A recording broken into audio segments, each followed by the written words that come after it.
Hello. Welcome. Thank you so much for joining us here this evening at Conceptual Art, Synthetic Photography in the Age of Artificial Intelligence. I'm Charlotte Kent, and I'm the moderator here with Kevin Abosch, Sofia Crespo, and Anna Ridler.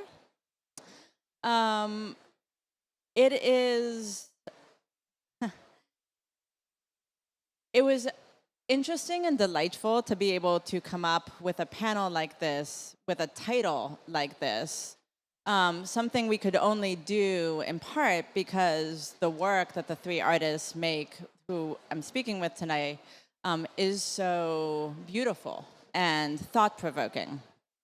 Because you throw together words like conceptual art, synthetic photography, and artificial intelligence, and most people go running. These are complicated terms. People have many feelings about them. And one of the things we wanted to recognize is that we're in a moment right now where these three big ideas are colliding.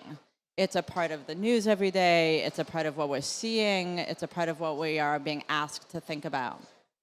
And Kevin, Anna, and Sofia have years thinking through some of these projects. And so a lot of what I'm going to be doing is just asking them to tell us more about these things. So because we're at Paris Photo, it made sense to really sort of anchor us in the context a little bit of photography.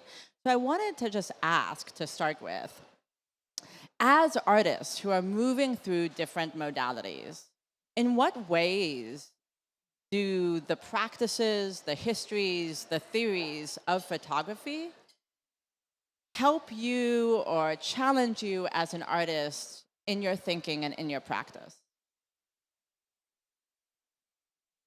I've been working with photography professionally from that moment where I first identified as an artist since 1989, and for me, it's always been a form of therapy. A lot of it had to do with mitigating ego, which I thought was integral in my endeavor to get something that I deemed honest out of my subjects. More often when I photographed people, but even with inanimate objects or empty places, photography has occupied an extremely important role in my development as an artist. And regardless of the medium I work in at any given time, there's usually a photographic component that may not be obvious, but it's omnipresent. Well, I think I'm speaking on behalf of both of us when I say we're both really fascinated by natural history. And naturally, there was a moment in the way that humans were studying nature when suddenly, instead of going on an expedition and illustrating a specimen, there was suddenly this opportunity to capture a direct impression of a specimen. And I think this is something fascinating to think about, especially, in the context of, working with nature. So I think that's kind of like where we are, approaching photography from, like this technology that suddenly, allowed humans to extract an impression from the world rather than illustrating it. So yeah. I agree with what Sofia said. So Sofia and I collaborate together, but we also have our own individual practices where I've been working with machine learning, with artificial intelligence for about 7-8 years. And for me, I think it's this extension of, as you mentioned, recording and observing the world. And so you've got that history into photography. But it's just the scale in which you're able to do it, I think, that makes it new and makes it exciting to work with. It's interesting because in 1859, Baudelaire sort of condemned photography when he said that it was something that clerks and shop people could do, and they were just capturing what was there. One immediately recognizes a set of class issues that are being presented there in a comment like that. But also this notion that is so sticky with photography, which is this documentarian thing, that it has captured the real in some way. And yet, we're also, right now, hearing so much, it's not accurate enough. It's not real. What you're seeing isn't real. That's not, it's been messed with, it's been altered, it's been everything from color enhanced to synthetically developed.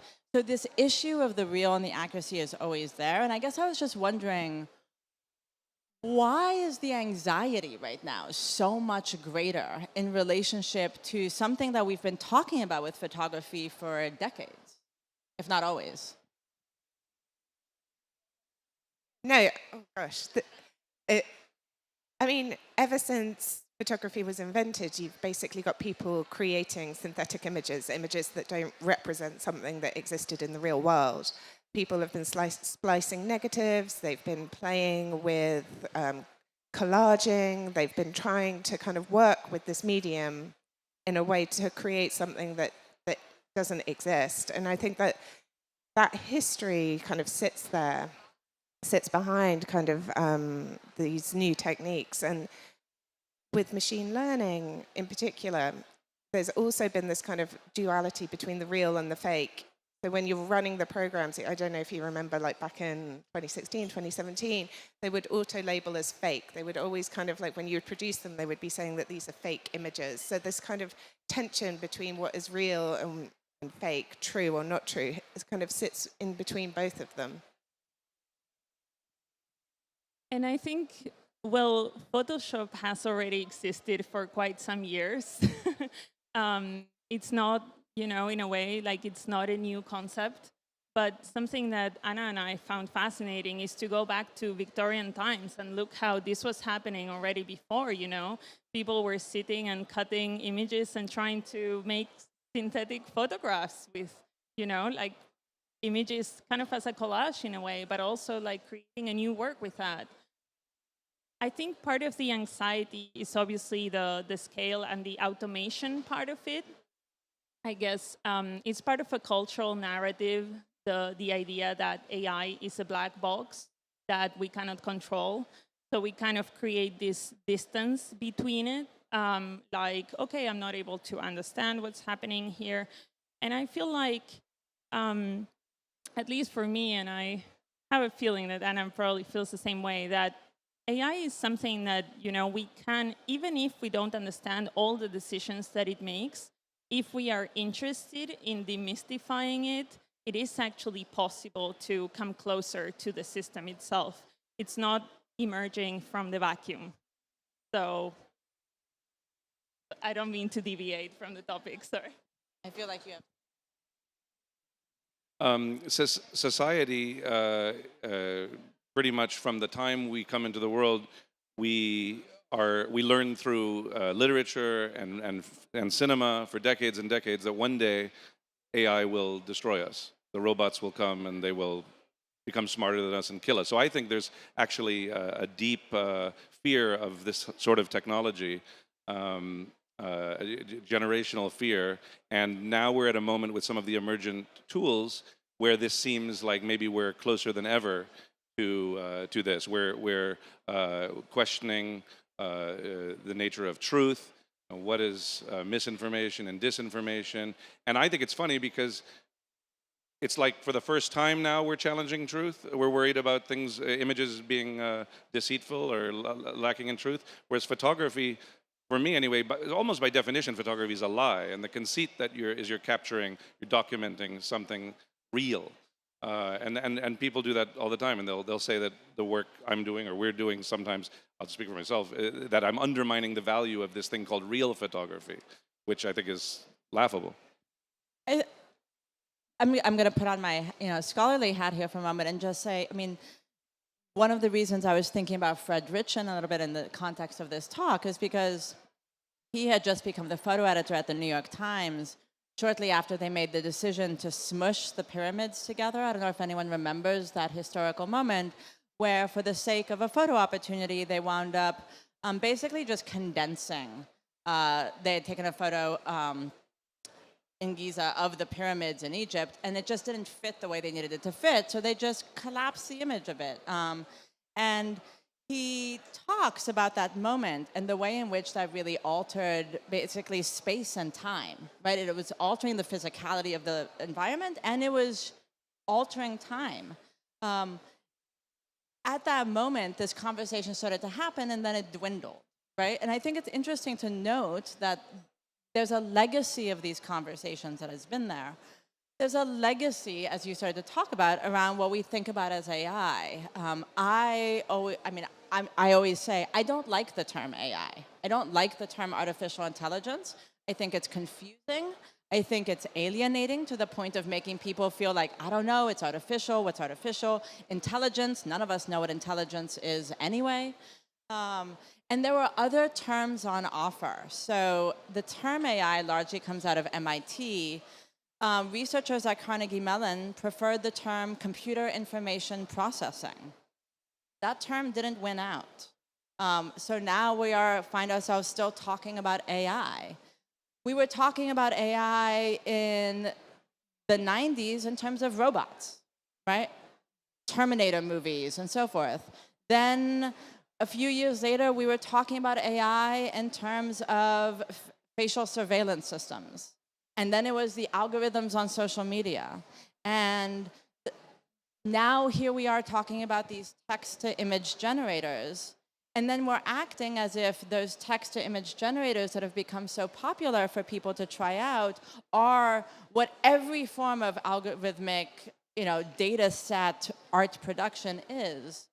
And it's confusing. And I think, to your point, it's, to get out of that black box is part of the job that artists can actually expose by illuminating their practices. So with that in mind, I wanted to just take this moment to ask you to talk a little bit about how you've made the works that are currently on display. There's some older images in the slide set, but Sofia and Anna have collaborated together, talk about splicing together a mind, to produce one of the works that's on display. And then Kevin, you have a whole series of works. So maybe you could just speak a little bit about the practice.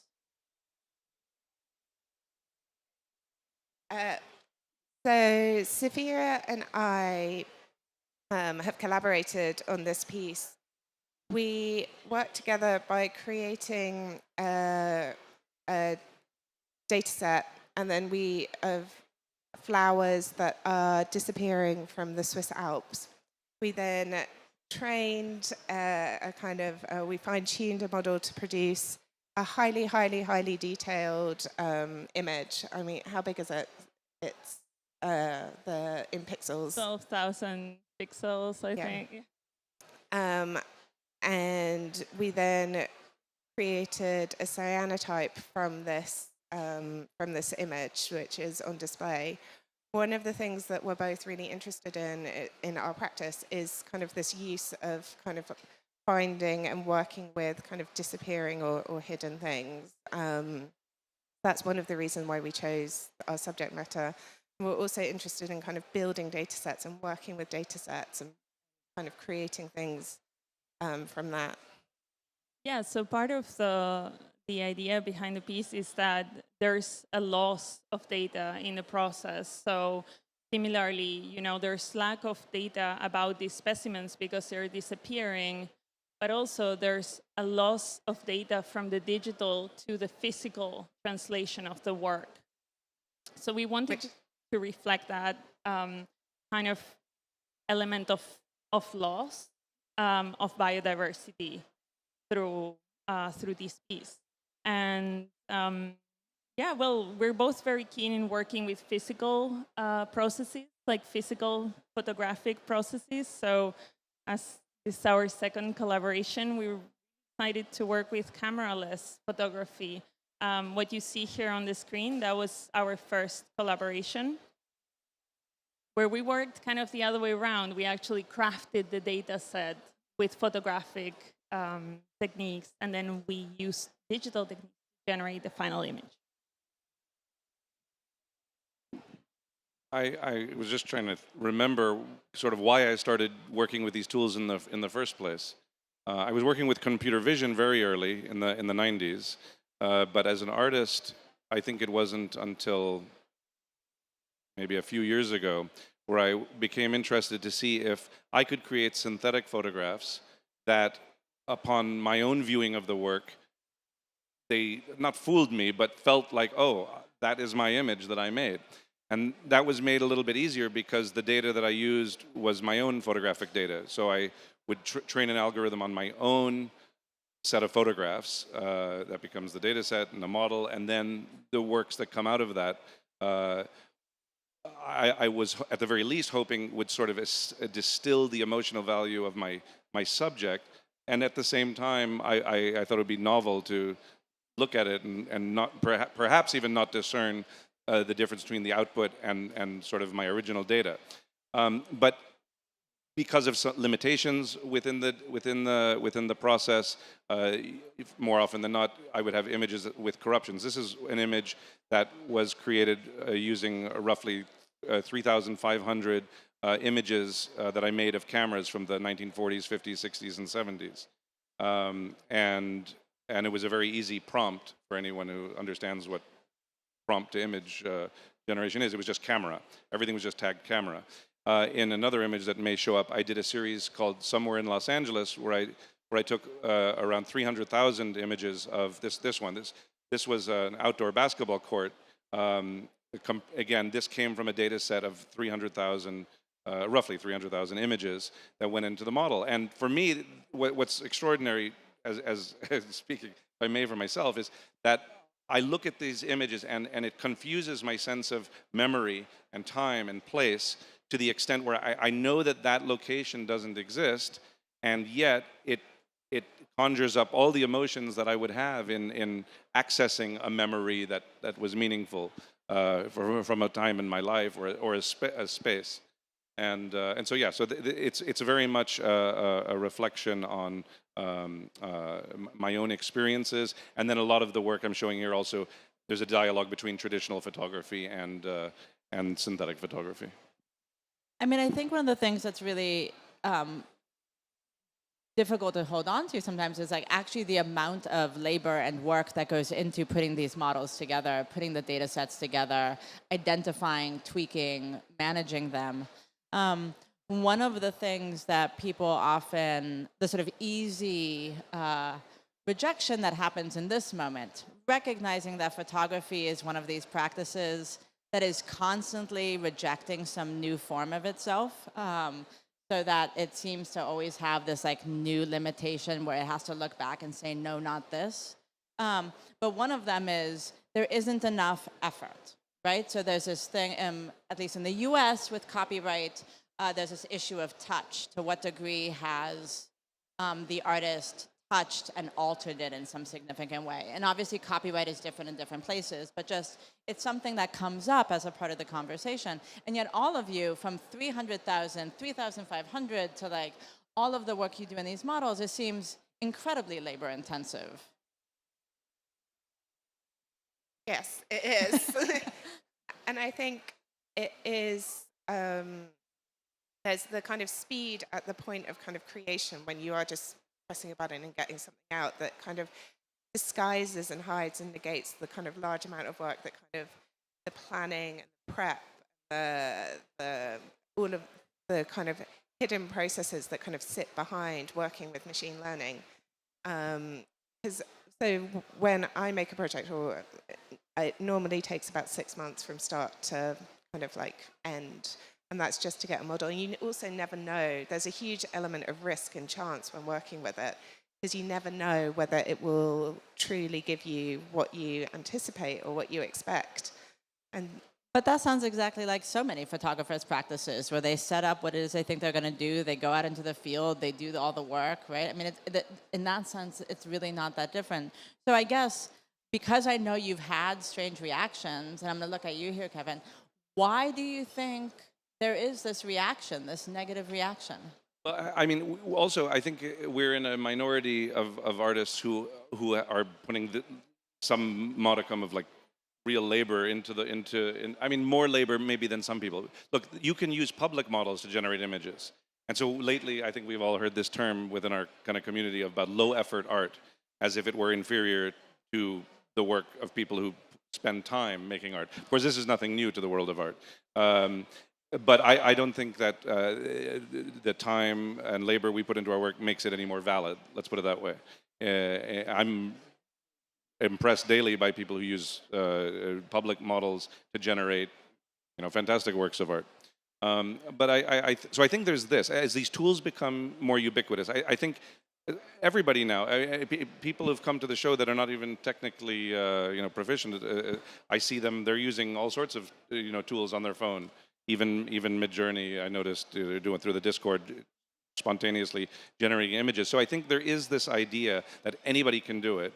It's just a matter of like pushing a button and saying like, show me an astronaut with a banana on its head or something. I don't know. Like, and then and wow, look, it did it. So I can do that. If I can do that, and it resembles something that looks like sophisticated work to them, I just think it'll take time before people understand what an artist brings to the form. Yeah, sorry, absolutely. And I mean, I've had experiences where I've given a keynote where I really explain my process in depth, like showing, I went diving, I photographed the data set.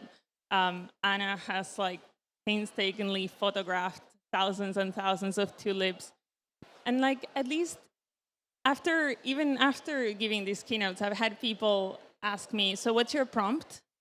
And I'm like, but there is no prompt, and I guess that's part of because what we see, like what we currently see, the articles are highlighting one specific type of big model trained by a big corporation that's available to the public. And that's obviously like very, it deserves to be written about.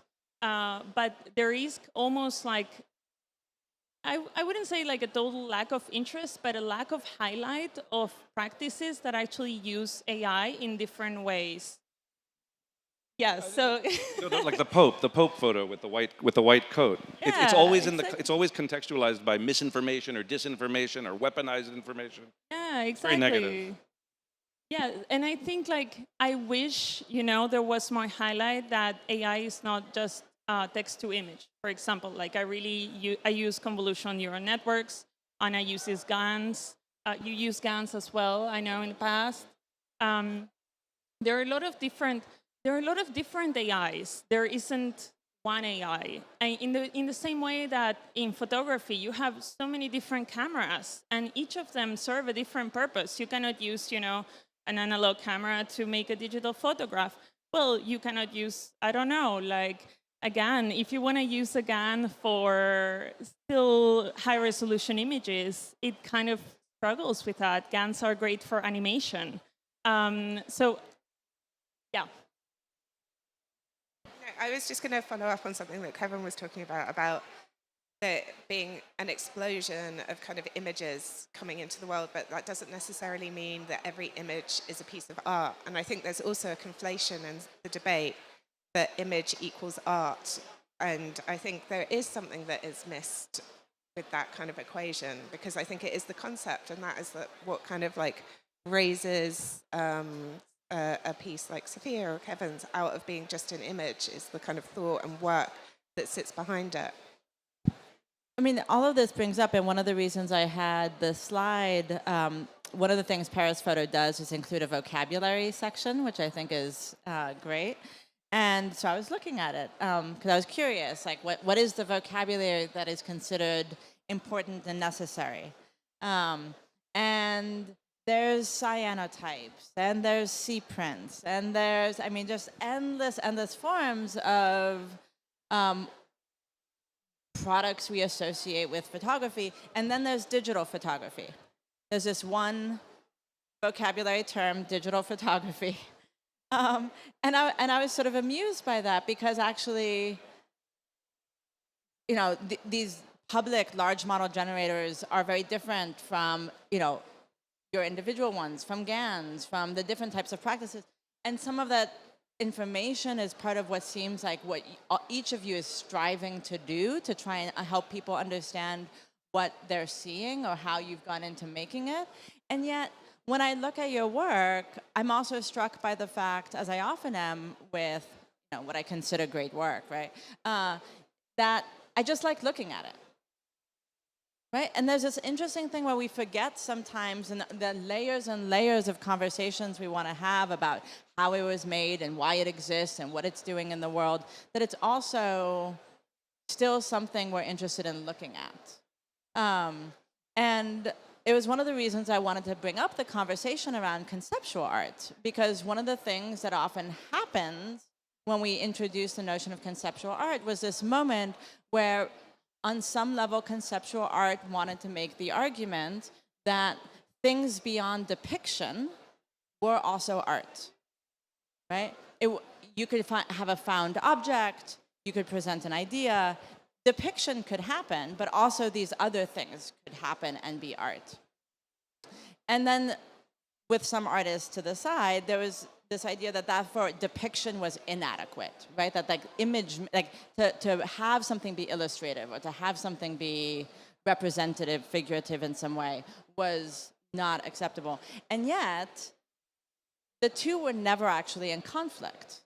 And so I wanted to maybe ask you to expand a little bit on the fact that my sense is, when I look at your works, that you care very much about the viewing experience that someone is going to have, that you've selected, this is what I want you to see. And yet, they also so easily fall under notions of conceptual art because there's so many ideas and so much critique that's going into it. So how do you walk that line?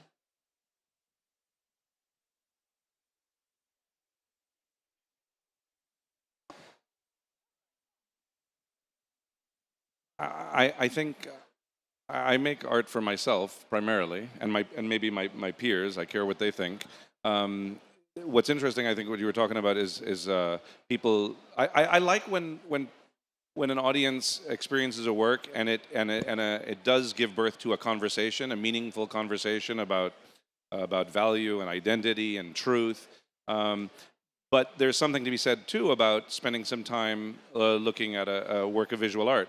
And what I've noticed, the feedback I'm getting en masse, is that while people are looking at it, they're not really seeing it.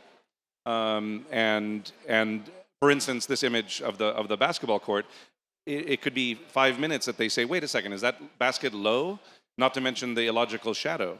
And they wouldn't even usually spend as much time looking at it. They would just, if they knew it was AI, they'd be like, okay, it's a fake photo of a basketball court. Or people make up their minds so quickly.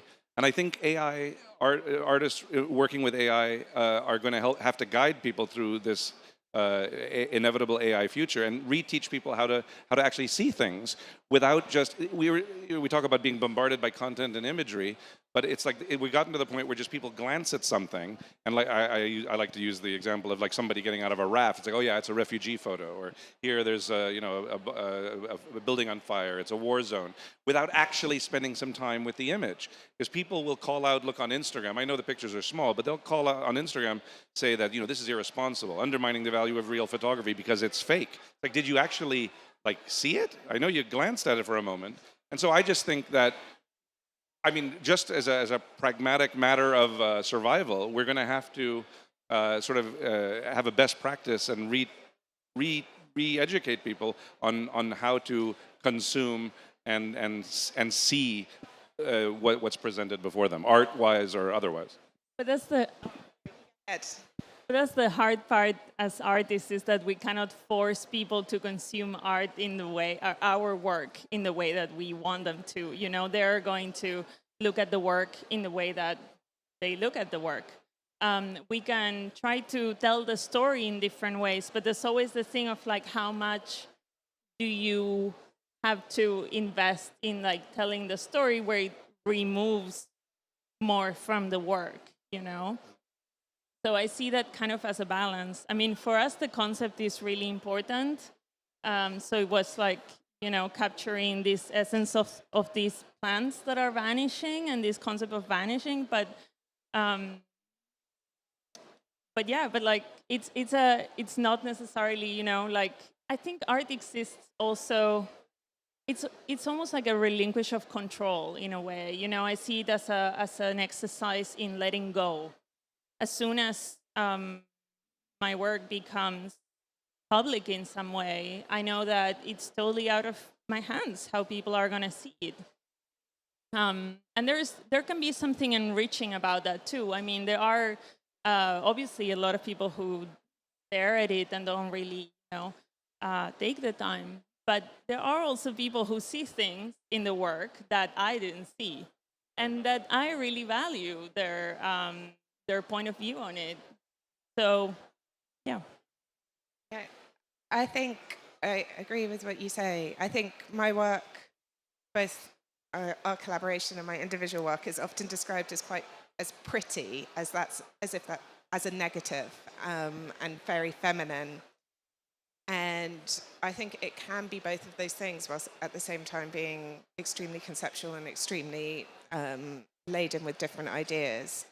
And I think one of the things that I find interesting working with machine learning in this space is balancing this kind of tension between making something that is intellectually rigorous with the ability to produce these kind of very perfect or imperfectly perfect images. And I also agree with what you were saying, Kevin. I do think that there will be this kind of like new way of looking, this kind of attention to detail, where you can also kind of like, you can trace the history of kind of how these tools have evolved by like, if you look very carefully at the different images, like the hands and the, you know, ears, and how different models kind of like have different tells, and you can kind of, and you talk about this, about how you can tell when something's been super resolution with different models, because the more that you understand about these things, the more you can kind of see these hidden quirks that each of the different kind of models have, and you can start to understand, and you can start to understand how these have been built up. And I think what you're describing is something that I think I'd be remiss in not stating, is that I believe that we are experiencing a renaissance in photography, which is why I'm particularly excited to be at this edition of Paris Photo, because this conversation is happening right now, not next year. The work, I would say synthetic photography informs traditional photography and vice versa. The models we're talking about working with, especially the public models, they are only as potent, if you will, and current and as relevant as the photography that they are built upon. So without new photography, I think, I've thought this through a bit, I believe they would atrophy and become sort of stagnant. Well, they're also so new, these models. They've only been around for less than 2 years.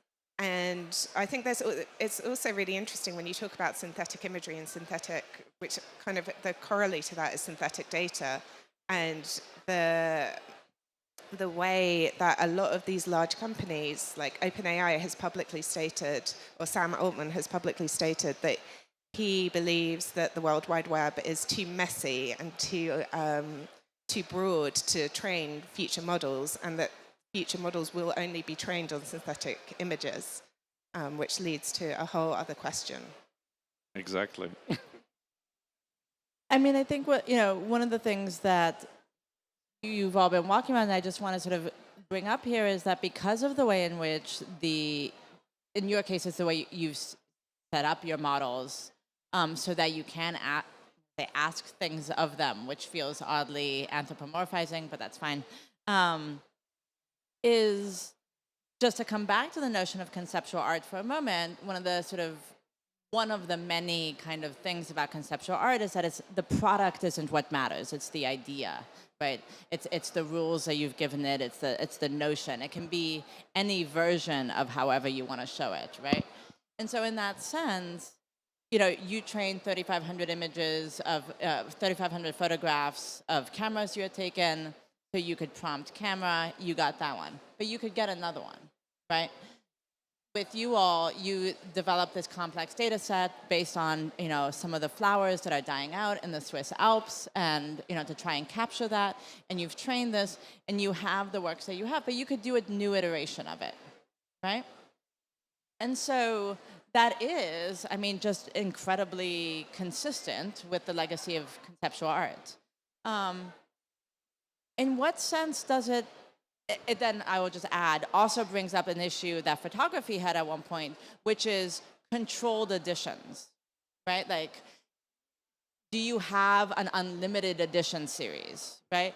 And we're not yet talking about that in the context of these. There's just the one camera, but I'm curious to just think through a little bit, like how the conceptual art framing shifts a little bit about what you all also do. I think some artists start a project with the understanding that they will release 1,000 iterations of something using the same algorithm, and others don't, and that's just an artistic choice. And then, I know in my case, sometimes the data set is maybe it's too small or it's weak, so I probably couldn't do that effectively even if I wanted to. I could, I can do a handful. It's just the way I work. But just because you can do something, certainly doesn't mean you need to. It's a little bit different from the sort of engineered scarcity we see in digital art in the first place. Yeah. I think that idea of designing a system and then having the system create a set of outputs and the whole engineering that goes behind it, in this particular work that we did, that doesn't apply, because the idea was to really by hand work on that piece, with those generated outputs, and that's something that we cannot automate. We're very much about that handcrafted part of the work, so it's almost like a contradiction, using an automated system, but then using that to make something manual, So there's a lot of and I think that's what we like, because this isn't about automation. It's a hybridized approach to it's working in a feedback loop, but with the machine over and over, and then at some point we decide it's done. And I would say that I've been using data sets that I constructed back in 2017, and I reuse them again and again for different projects. But each time the project is exploring something new or doing something different or working with a different type of model or technology. And I do think that they are separate works. They're not kind of, just because they're using the same data set doesn't mean that they're all kind of they're all the same thing. I think that there is as you said, different projects require different kind of levels of output. I guess I was only thinking about it just because it's also interesting not only to think about how what you all are doing is going to have to change the language that exists, but also how some of these framings that have occurred, right, can inform how the things you are doing can also be recognizable, right? But I wanted to get back to the idea that just because you can do something doesn't mean you have to, right? And this is a thing that a lot of people say these days. Just because the system does exist doesn't mean we should be using it, right? And it's this sort of a difficult space with technology. And it goes back to various Cold War attitudes around big, emergent, complicated technologies. But I wanted to ask, how do you respond to that? Like, when people are, just because you can do it doesn't mean you need to. Like, what is the need that is actually why you are doing it? I mean, I guess there's a part of AI that is so much like, thank you, that can be that can be seen almost as a display of power, you know, because there is a whole part of AI that is really dedicated to pushing like the cutting edge, you know, like more computation, better algorithms.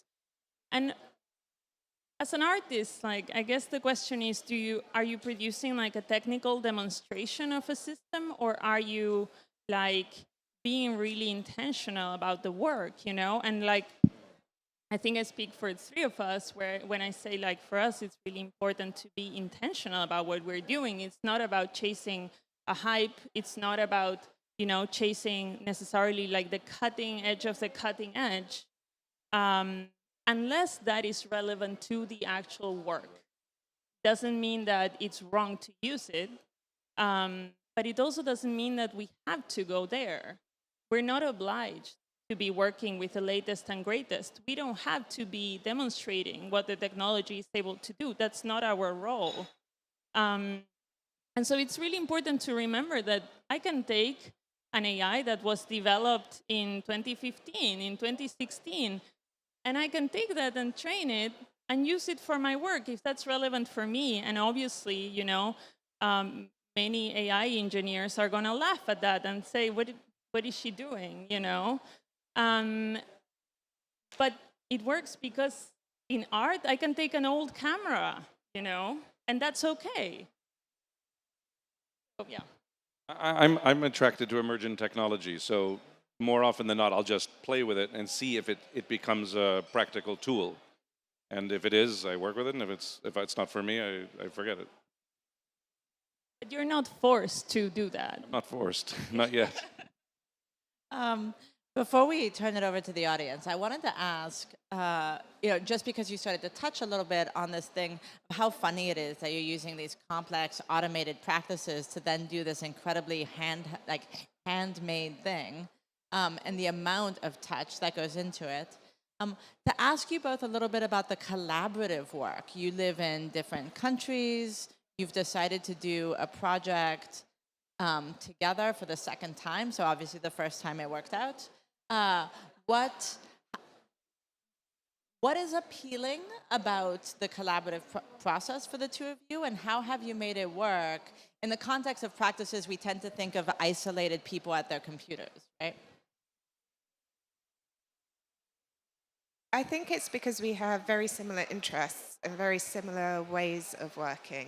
It's actually been surprisingly easy. We were both a bit nervous about doing it the first time. We wanted to see if it would work or not. And I think we also understand how things work from a very practical level. And so we're able to kind of pull apart these ideas and kind of come up with these pieces. But we do need to be physically in the same space for at least a little bit to kind of get things going, and then we kind of go off and kind of build it together. Yeah, so we're surprisingly vintage about our approach, actually. It's like we really need to be in the same physical space, working together, bouncing off ideas. And yeah, that it works really well for us in that way, like kind of in that hybrid of one part is done digitally and one part is done, you know, in person, just having a conversation about it. Collaborations can be complicated frequently with egos. I've heard that artists can have egos. I don't know. You guys seem sort of egoless, but I mean, you know, who takes the lead and who, or is it equal, or how does that work? It does feel equal. We're very, like, we really think about it, you know? We really say, like, we don't want this to look too much like your work or my work, you know? Like, we really take the time to think about it. Like, we want to build our own style that exists, like our own capsule, you know, within our world, and to feel like we're both contributing to the work. Like, it could only be done with both of our hands on it. But I know what you say, Kevin, because this is like kind of a tricky thing, like collaborating with other artists. Like, I was really naive when I started. I thought, oh, that's going to be easy. Everybody's collaborating. And then I realized it's really not easy. Why does your name go before my name?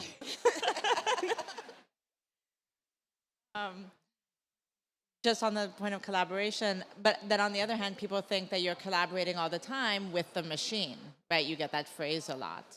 Do you feel like you're collaborating with the machine? Do you say a photographer collaborates with a camera? It's a tool, and I think we all choose not to anthropomorphize the technology. Exactly. Thank you. I want to turn it over so that the audience can also ask some questions, but I'll just say we haven't spoken about scale. And I think one of the things that's important to recognize is you've seen some of the images on these screens. Maybe you've seen them online. But these are also physical, tangible works. And scale was a choice you made as artists in presenting them. And so I would encourage people to see them in person because you actually get to do that while you're here. And it does make quite a difference. But with that, I think I'm going to open it up for a question and answer. And I think we might have to use microphones for that. But yeah, why don't I just walk over and give it to her?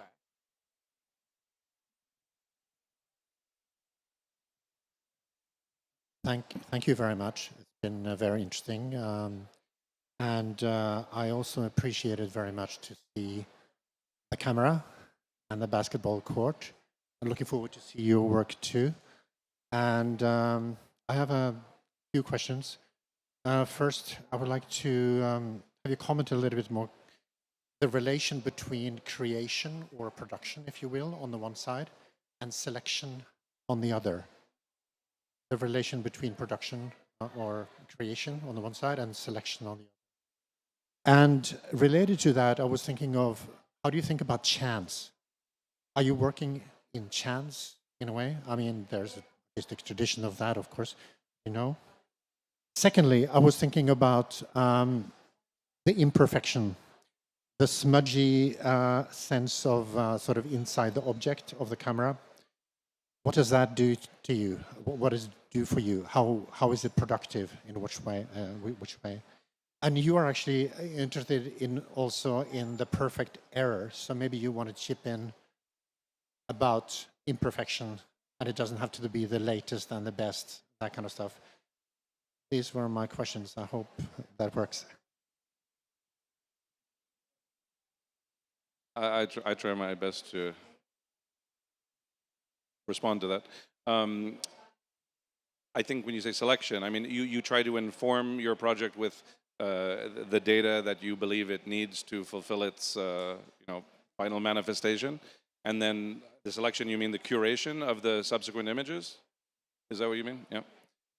I guess that part of your artistic Yeah. quality is to select the right image. Absolutely. Well, yeah, sure. It's just that whether it's same with photography or even with painting, it's about when do you decide that you're happy with the output. So in that sense, it's sort of it's no different. I suppose it would be really troubling if you were one who couldn't stop iterating because you always were in fear that maybe the next image is the better in some way. But I'm not that type of perfectionist. At some point, I'm like, oh, I like that. That's going to be it. And then I didn't know what you meant about smudge in the middle of the camera. I think there is elements of imperfection. Well, there's a lot of imperfection in there, actually. So the question: what does it do for you? Oh. Is it productive? Yeah.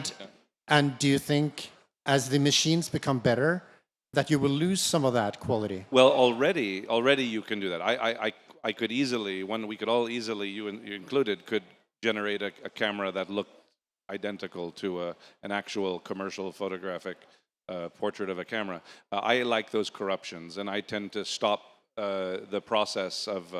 I stop the algorithm from doing what it could do early on because I like some of those visual corruptions, not just for the sake of surreality, but because I think there are certain truths that can be found in these sort of micro abstractions within the work.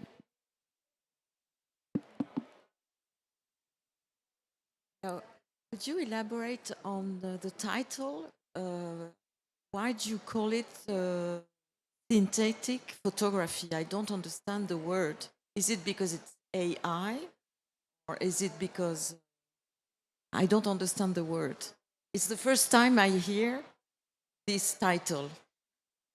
So, Kevin, maybe you want to take that one. I have an answer too. But. Yeah, I'm a huge proponent for the term synthetic photography because I believe it really helps define like the work that we're doing. Because you could put it under a great umbrella of AI art, or a term that I really am not fond of because it's also rather vague, is post photography. But synthetic photography to me says that we start with elements of traditional photography. The work goes through a process, and the output resembles this thing that we come to that we recognize as photography. Perhaps it could come out looking like a watercolor painting, and then I would say perhaps it has left the realm of synthetic photography into synthetic illustration, perhaps. Is it? I did not coin it. I believe it's been used plenty before, but I am an advocate for the term, and I get plenty of pushback. Mario Klingman, AI legend, artist, he uses neurography. At some point, I'm sure he'll expand on that. But yeah, I think it's a very descriptive term for what we're doing. I agree, I like the word synthetic as well, because it does capture this quality that it has of not being kind of from the real world. It's created from different algorithms. And I think a lot about the kind of like, in terms of kind of computing, the kind of links that you can make to synthetic data, which again, kind of like, it's not a new thing to use kind of like these kind of like unreal, these non-real I mean, just things. to ask, I mean, some people think that these are just very complex collages. Okay, we're not. Yeah, this is synthesizing the data into completely new. I think of it as complex collages, actually. Yeah.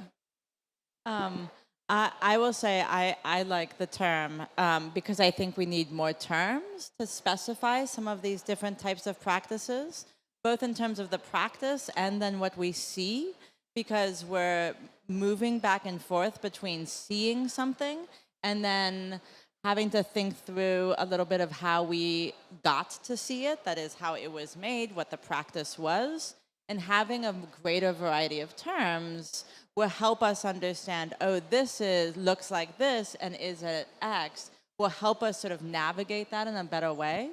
I would also point to an important book in this sort of topic, in this sort of language area. Herbert Simon wrote The Sciences of the Artificial, where he distinguishes between biological, natural, artificial, and synthetic. And one of the example he gives is sort of, artificial is colored glass made to look like a gemstone. Synthetic is a chemically indistinguishable stone. So it actually has an approximation to it, but the way it was made is what's different. It wasn't millions and millions of years of rocks pounding down on each other, but it's chemically indistinguishable. And I feel like that's an important moment to hold on to as we're dealing with these types of machines, because for our experience, there's a kind of indistinguishability about it, but that's actually something we're having to face. And then just to get to the sort of socio-cultural, political part of the conversation, holding that indistinguishability and thinking it through can actually be really helpful as we navigate how we want to keep talking about them, what kinds of words and languages and frameworks we want for this. So for me, the word synthetic photography, when I introduced it, was a way to sort of push that into the conversation. And now I'm going to get on my soapbox about AI for a moment, if I may, and just say the reason the term artificial intelligence is in the title isn't necessarily because any of us wanted it there. It's because that's the popular word right now. And so there's this other type of, AI, which is keyword optimization. If you throw AI into a title of something and it's online, it will just get more attention. And so one of the reasons you're seeing so much around AI is just because that's a way for people to get more people to look at the thing they've done, which is a different type of algorithmic manipulation going on. So there's a bit of a feedback loop there. I don't think we have to only think of this as the age of artificial intelligence, in part because I don't like the term, but it needed to be there. Yes, sorry, in the back.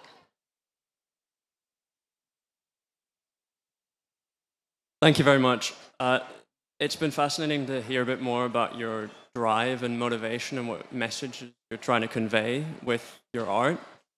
I was wondering, given that there are generative models that are trained on society's data and that are a reflection of society or some part of society, what do you see art's responsibility or the potential benefit for visualizing or exploring some of the biases that are inherent in those data sets and in these public tools that are being used in many different contexts?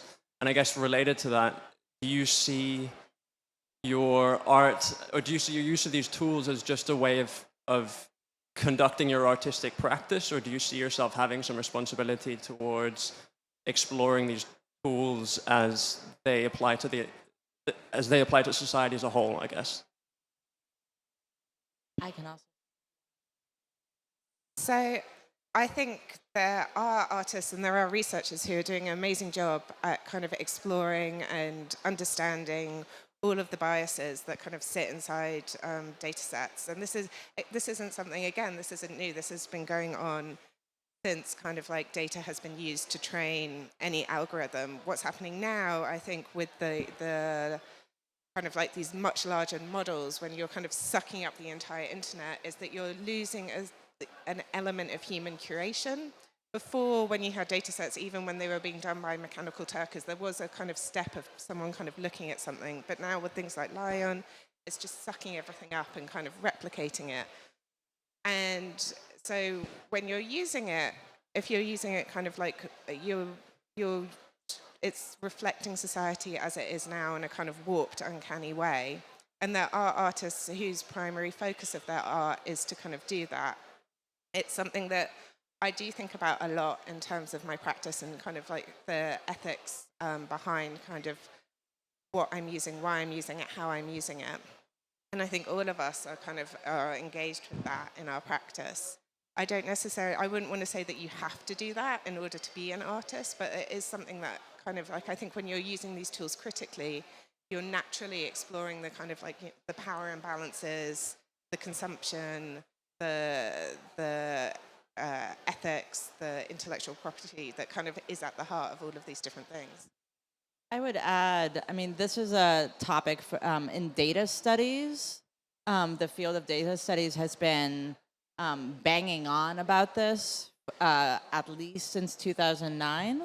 And I'm picking that year because it's also the year that, among others, Fred Richin also was talking to photographers and doing interviews and in photography magazines, talking about how the increasing data and these increasing image sets was clearly going to make a difference in terms of what kind of images could be produced. These conversations, in other words, have been happening for a dozen years. What I think is important to note is it's not that that hasn't been happening. People weren't paying attention to it. It wasn't interesting. It wasn't catching attention. And when did it catch attention? It caught attention once there was an image. And in fact, one of the things that's happened is artists doing some of the very intentional work of using some of these large public models to showcase some of the real problems and marginalizations and misinformations that happen because the data sets are inadequate. And that has suddenly spawned a conversation where people know about it.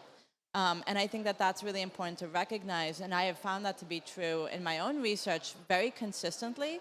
Artists, because they're dealing with these technologies, they're not in the business of doing tech demos, but they wind up showing us as image, and I use that term broadly, like image creators, how to see these technologies too.